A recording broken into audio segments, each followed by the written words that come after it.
Welcome back. The first time that women were flying aircraft for the military was in World War II. And their duties and roots run deep here in Arizona. This Women's History Month, Colleen Sikora shares their story and connection to Arizona. What's cataloged in the archives Virginia Warren and on display at the Arizona Commemorative Air Force Museum show a history of service. Here's a picture of her as a WASP.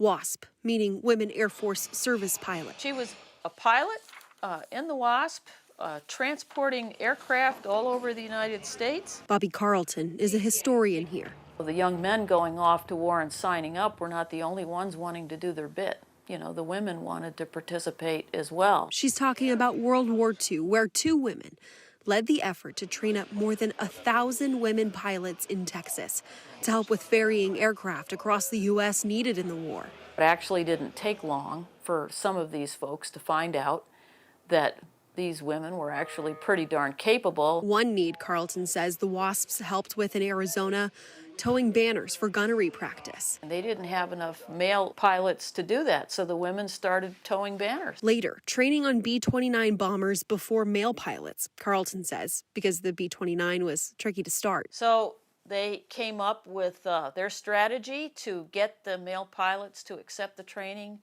was to train some of the WASP women pilots to fly it and do the demos for the men.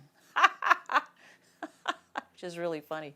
A few years back, the museum tracking over 30 WASPs who either flew in and out of Arizona or later came to live here. Sometimes, being the test pilot of questionable maintenance, and, some of it was pretty high risk. A report filed in the National Archives found the WASPs flew 60 million miles for the Army Air Forces and 38 women pilots dying. Still, it took more than 3 decades for the women to be recognized for their military service. Some of them were able to collect their military benefits after the fact, so to speak, but also to receive the ability to be buried in Arlington. The years of service, still here, not to be forgotten.